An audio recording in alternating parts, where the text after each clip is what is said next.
सर्वगुण संपन्न कोई नहीं होता। सब में कोई ना कोई तो ऐप होता है, अवगुण होता है, चाहे छोटा रहे या बड़ा रहे, लेकिन अवगुण सब में होता है।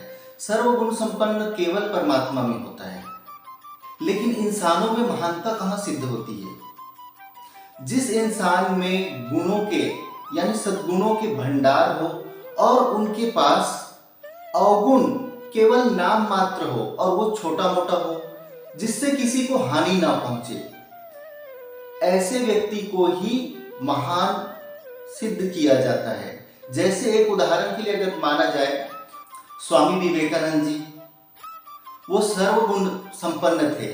रही होगी छोटी मोटी ऐप या अवगुण, लेकिन उनका जो अवगुण था वो ना के बराबर था। इसकी वजह से उसको कहा जा सकता है कि स्वामी विवेकानंद एक महान आत्मा थे।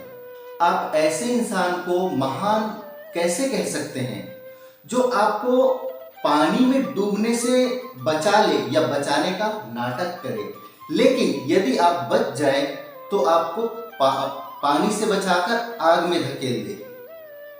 ये महान नहीं हो सकता, ये तो केवल पाखंडी हो सकता है। हम अपने विषय पर आने से पहले आप सबसे निवेदन करना चाहते हैं कि आपको इस वीडियो को पूरी देखनी है बिना स्किप किए। और यदि आप ये मानते हैं कि गांधी को राष्ट्रपिता का दर्जा देना सही है या गांधी महान है, तो आप सबसे लास्ट में इस वीडियो को डिसलाइक करेंगे। और यदि आप मानते हैं कि राष्ट्र का पिता नहीं पुत्र होता है, तो आप इस वीडियो में लाइक करेंगे और शेयर और कमेंट्स करना ना भूलें। देश जब अंग्रेजों का गुलाम था, तो गांधी जी का जो कार्य है वाकई में सराहनीय है, क्योंकि उस समय उस कालखंड में लोगों को एकत्र करना, संगठित करना, आंदोलन करना, अंग्रेजों के विरुद्ध में जो उन्होंने कार्य किए हैं वाकई में सराहनीय, वो प्रशंसा के काबिल है। लेकिन ये कार्य असंभव तो नहीं कहा जा सकता, लेकिन कठिन जरूर था जो गांधी जी ने करके दिखाया। इसलिए उनके कार्यों को नजरअंदाज तो बिल्कुल नहीं किया जा सकता। देश की आज़ादी के लिए, देश को आज़ाद कराने के लिए जो उन्होंने कार्य किए वाकई में सराहनीय है, इसलिए वो प्रशंसा के काबिल हैं और उनके इस योगदान को भुलाया भी नहीं जा सकता। आज़ादी से पहले जो उन्होंने कार्य किए वो सब जानते हैं, लेकिन उनका मन मस्तिष्क में जो क्या लक्ष्य था ये कोई नहीं जानता। दरअसल उनका जो लक्ष्य था वो गोपनीय था, वो केवल गांधी जी ही जानते थे। जैसे हमारा देश अंग्रेजों की गुलामी से आजाद हुआ, उसके बाद में उनके मंसूबे हल्के हल्के बाहर आने शुरुआत हुए। पहले गांधी जी का मंसूबा क्या है ये पहचान पाना असंभव था, लेकिन आजादी के बाद गांधी जी के मंसूबे क्या हैं इसको बहुत कम लोग पहचान पाए। जब आजाद भारत में बंटवारे की वजह से हिंदू और मुसलमानों में जब दंगा होता था, तब गांधी जी का जो झुकाव था ना वो केवल मुसलमानों के प्रति रहता था, उनके पक्ष में रहता था। गांधी जी ने कभी ये नहीं सोचा कि सत्य क्या है और सही न्याय क्या है, और मानवता का तो उन्होंने उसमें भी पक्षपात कर दिया। जब हिंदू और मुसलमानों में दंगा होता था, तब महात्मा गांधी के पास जब बात चली जाती थी कि कोई हिंदू इस दंगे में मारा गया, तो गांधी जी कहते थे, अरे अरे ये नहीं होना चाहिए था, इससे मुझे बहुत पीड़ा हुई, मैं दुखी हूं।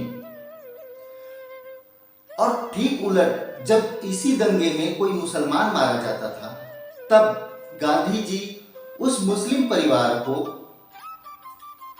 दुख तो जताता था, सहानुभूति भी देता था, साथ में मुआवजा भी देता था। तो ये कैसा न्याय है और ये कैसा पक्षपात है? जब कोई इंसान बहुत अच्छा कार्य करता है, सराहनीय करता है, लेकिन जब उसका बाद में ऐब सामने आता है ना, तब जितना उनका यश होता है ना, वो 1 मिनट में ही धराशायी हो जाता है और वो नजरों से गिर जाता है। गांधी जी पूरी तरह से मुसलमानों के पक्षधर हो चुके थे। आजादी के बाद ये सारी बातें, उनके वो सारे अवगुण सामने आने लगे। अब एक छोटी सी और घटना के बारे में बात बता रहा हूँ। उस समय जब मुसलमानों ने हमारे भगवत गीता के बारे में और भगवान कृष्ण के बारे में एक ऐसी किताब लिखी जिसमें लिखा गया, कृष्ण तेरी गीता जलानी पड़ेगी। इसमें उन लोगों ने सारी बातें झूठ लिखे, असत्य लिखे, जो सत्य नहीं है वो लिखे और उसको प्रकाशित कर दिया। तो ये बात लेकर गांधी जी के पास पहुंचे तो गांधी जी ने क्या कहा पता है? मुसलमानों ने ये किताब लिखी है, कृष्ण तेरी गीता जलानी पड़ेगी। तब गांधी जी कहता है ये उनकी अभिव्यक्ति की आजादी है, वो ऐसा कर सकते हैं। भाई ऐसा कैसे कर सकते हैं? बिना जाने, बिना जांचे, बिना परखे और बिना पढ़े। लेकिन गांधी जी ने कह दिया ये उनकी अभिव्यक्ति की आजादी है। तब हिंदुओं ने भी क्या किए, उन्होंने भी एक किताब लिखी जिसका नाम था रंगीला रसूल। ये बात भी गांधी जी के पास पहुंची और ये जब किताब पब्लिश हुई, प्रकाशित हुई, तो ये किताब भी लोगों के सामने आया। इस बात को लेकर मुसलमानों में बहुत ज्यादा क्रोध आ गया और उन्हें ढूंढने लगे कि ये पुस्तक किसने लिखी, ये पुस्तक किसने लिखी। जबकि वो पुस्तक रंगीला रसूल में जो लिखा गया था उसमें एक भी बात असत्य नहीं था, सारे के सारे बात सत्य थे। ये बात कोर्ट में भी पहुंची। वहां भी कोर्ट ने आदेश दिया कि देश के बड़े बड़े मौलवियों को इकट्ठा किया जाए और उनको ये किताब दे दिया जाए और उनको ये अध्ययन करने के बाद बताएं कि इसमें क्या गलत है। तो उसमें कोई गलत नहीं पाया गया, जो भी लिखा गया था बिल्कुल 100% सत्य था। लेकिन इसके बावजूद भी गांधी जी के पास जब ये बात पहुंची तो वही गांधी जी कहते हैं जिसने भी ये किताब लिखी है रंगीला रसूल, ये सजा के हकदार है। ये कैसा न्याय है गांधी जी का? देश की आजादी के लिए, देश की आजादी से पहले तो बहुत अच्छा कार्य किए, आंदोलन किए, लोगों को इकट्ठा किए। ये सत्य की तरफ तो है ही नहीं, न्याय की तरफ तो है ही नहीं, और मानवता कहाँ है?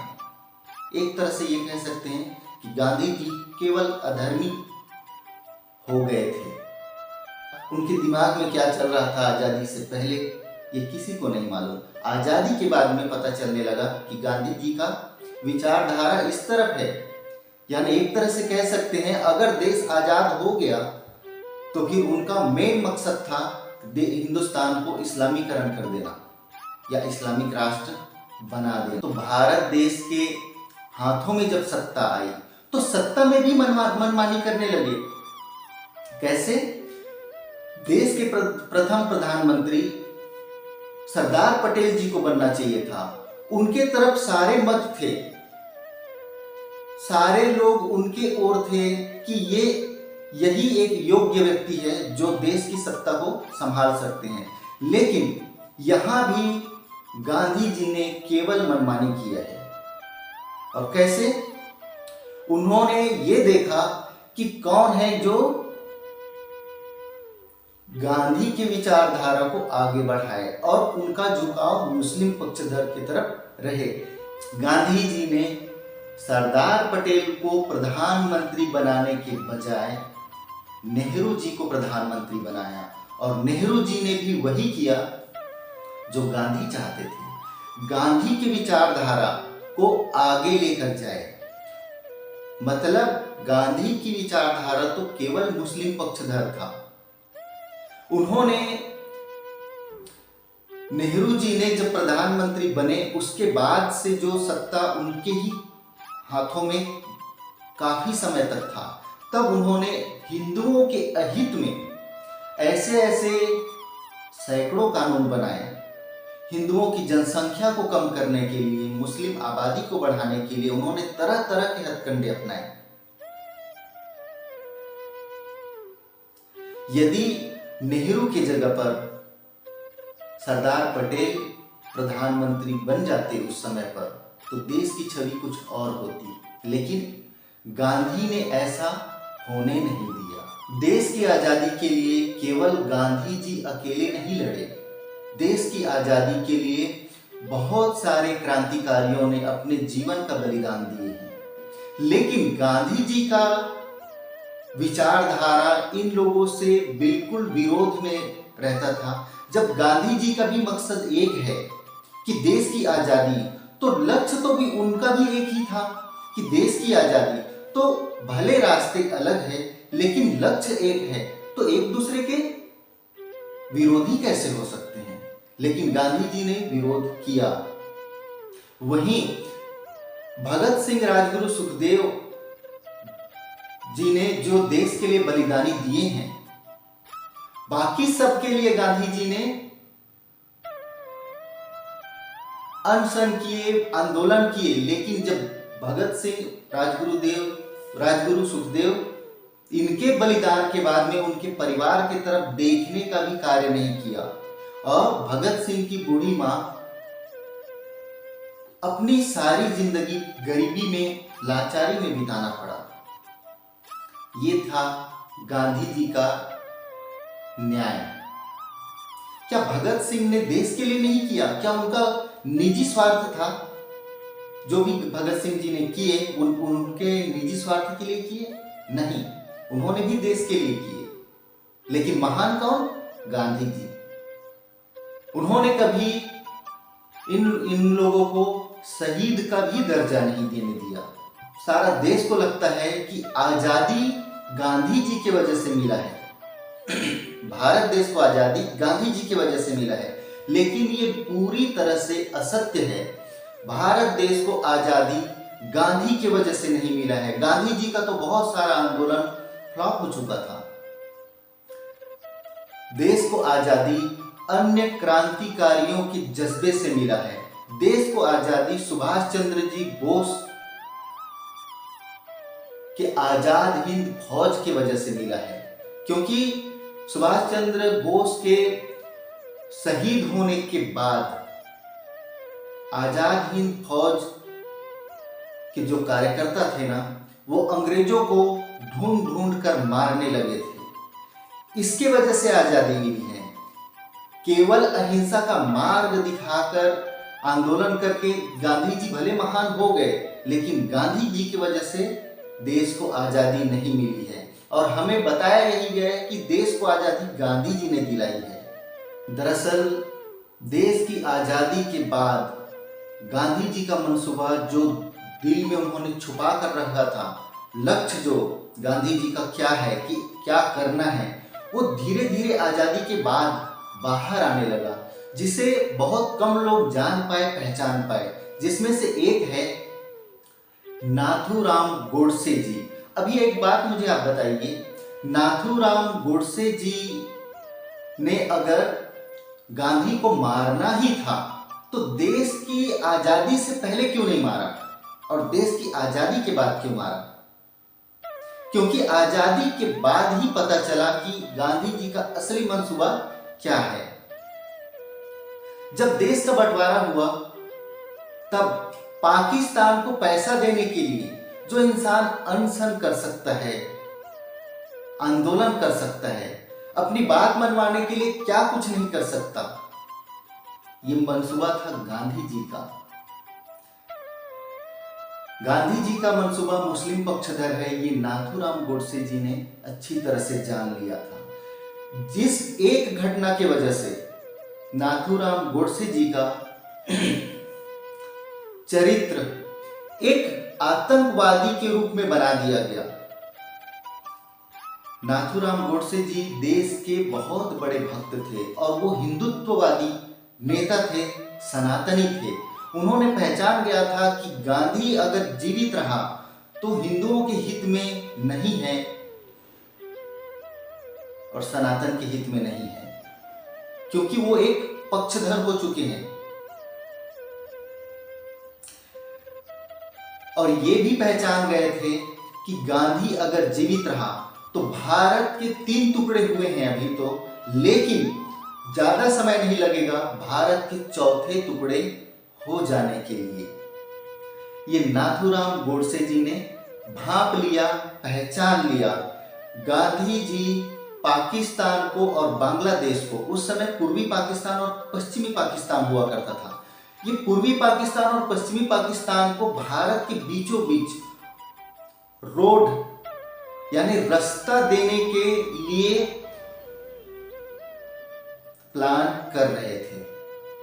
अगर वो रास्ता उनको मिल जाता था पूर्वी पाकिस्तान और पश्चिमी पाकिस्तान को, तो हो गया ना, 4 टुकड़े हो गए भारत के। तो इस तरह से तो टुकड़े टुकड़ों में बिखर जाता था। इसी चीज को पहचानने की वजह से नाथूराम गोडसे जी ये जानते थे कि इनको मारने के बाद में मेरी छवि कभी कोई आदर से नहीं लिया जाएगा, मुझे आदर से कोई नहीं बुलाया जाएगा। लेकिन ये सब कुछ जानते हुए भी नाथूराम गोडसे एक सच्चा देशभक्त था, वो भी देश से प्रेम करता था, हिंदुत्ववादी था, सनातनी था, इसलिए खुद को बलिदान किए। पहले गांधी जी को मारा और सरेंडर कर दिए। गोडसे ने गांधी को मारा, ये सब जानते हैं, लेकिन गोडसे ने गांधी को क्यों मारा, ये बात कभी किसी ने बाहर आने नहीं दिया। क्योंकि गांधी के जाने के बाद यानी देश की आजादी के बाद से जिन लोगों ने देश पर राज किया, जिन लोगों का सत्ता पर अधिकार था, वो केवल गांधी के विचारधारा वालों का ही था। इसलिए गोडसे के न तो बयानों को बाहर आने दिया, न गोडसे की विचारधारा को बाहर आने दिया, और सिर्फ उनके ऊपर एक आतंकवादी या देशद्रोही का ठप्पा लगा दिया गया। ये गोडसे अच्छी तरह से जानते थे कि गांधी को मारने के बाद में उनके साथ में ये सब होगा, लेकिन गांधी के अगर मर जाने से देश की भलाई होती है, हिंदुओं की हित में होता है, तो ये कुर्बानी देना उन्होंने जायज समझा। जिस तरह से इतिहासकारों ने अकबर महान, मुगलों को महान बताया, और हम असली इतिहास से को तोड़ मरोड़ कर, छुपा कर कुछ और ही हमें पढ़ाया गया, हमें बताया गया, उसी तरह से उन्हीं इतिहासकारों ने गांधी जी को महान बनाया और गांधी जी को हमारे जबरदस्ती का राष्ट्रपिता बना करके हमारे सामने रख दिया गया। ये केवल गांधी विचारधारा वालों ने ही किया है। जो इतिहासकार इतिहास की सच्चाई को छुपा सकता है, वो क्या गांधी के ऐब को नहीं छुपा सकते? उन्होंने तो जबरदस्ती का पिता बना दिया है भारत का। तो आपको क्या लगता है कि गांधी राष्ट्र का पिता है? राष्ट्र का पिता कोई नहीं होता, राष्ट्र का पुत्र होता है। दरअसल ये उपाधि ही गलत है। गांधी जी का अधूरा ज्ञान केवल हिंदुओं के लिए घातक सिद्ध हुआ है। अहिंसा परमो धर्म, अहिंसा परमो धर्म, ये क्यों नहीं बताया? जब धर्म पे आँच आए तो हिंसा ही परम धर्म है। अधूरे ज्ञान को मानकर हिंदुओं ने चला, इसलिए कश्मीरी पंडितों के साथ में जो हुआ, इसी अधूरे ज्ञान का नतीजा है। क्योंकि उन्होंने तो माना ही नहीं अहिंसा परमो धर्म, और इन लोगों ने मान लिया अहिंसा परमो धर्म। तो कश्मीरी पंडितों को मार पीट के भगा दिया गया, बहन बेटियों के साथ में रेप, बलात्कार, न जाने क्या क्या हुआ। लेकिन उस समय भी गांधी विचारधारा की ही सरकार बैठी थी, इसके वजह से इनके खिलाफ में कोई भी कार्रवाई नहीं किया। और आज भी हमारे कश्मीरी हिंदू हम अपने ही देश में शरणार्थी की तरह जीवन यापन कर रहे हैं। इसलिए गांधी के विचारधारा को लेकर जो राजनीतिक पार्टी सत्ता में आएगी, वो सदा हिंदू के अहित में ही कार्य करेगा, हिंदुओं के पतन के लिए ही कार्य करेगा। गांधी की विचारधारा ने केवल हिंदुओं को मूर्ख बनाया है। जिस समय गांधी जी की मृत्यु हुई तब कहा जाता है कि गांधी जी ने कहा, हे राम। अच्छा, किसने सुना? गांधी जी मरने के समय कहा, हे राम, ये बात किसने सुना? नेहरू ने। यानी चोर चोर मौसेरे भाई। नेहरू जी क्यों कहेगा कि उसने, गांधी जी ने या अल्लाह बोला था। उसने कहा हे राम, यानी उसको मुसलमान से हिंदू बना दिया गया। यहां भी उनकी मृत्यु पर भी एक ऐसी राजनीति खेली गई हिंदुओं को मूर्ख बनाने के लिए कि गांधी तो तुम्हारे हैं, इसको राष्ट्रपिता बना के रखो। और हिंदू इसी विचारधारा में बह गए, बस उनकी बातों को सत्य मान लिए। लेकिन ये बात बिल्कुल भी असत्य सिद्ध होगा अगर जांच हुई तो, कि गांधी जी ने मरने के समय हे राम नहीं कहा था, कुछ और ही कहा था। इंसान में बहुत सारी खूबियां होती है और उन्हीं खूबियों की वजह से उन्हें यश मिलता है, उन्हें जनता सर आंखों पर बिठाती है। लेकिन वही इंसान का जब ऐब बाद में पता चलता है, ऐब अक्सर बाद में ही पता चलता है, तब उन्हें सर आंखों से कदमों में लाने के लिए देर नहीं लगती। इंसान कितना भी मेहनत करता है, परिश्रम करता है, यश पाता है, लेकिन उसके यश को केवल उनकी एक गलती ही बर्बाद कर देता है और वो बदनाम हो जाता है, यश से अपयश में बदल जाता है। जो मानते हैं कि गांधी को राष्ट्रपिता का दर्जा देना सही है, वो इस वीडियो को डिसलाइक करें, और जो मानते हैं कि राष्ट्रपिता तो कोई होता ही नहीं है, राष्ट्र का पुत्र होता है, वो इस वीडियो को लाइक करेंगे, कमेंट कीजिए और शेयर कीजिए आगे, ताकि और भी लोगों तक ये वीडियो पहुंच सके। मिलते हैं अगले सत्संग में, तब तक के लिए नमस्कार।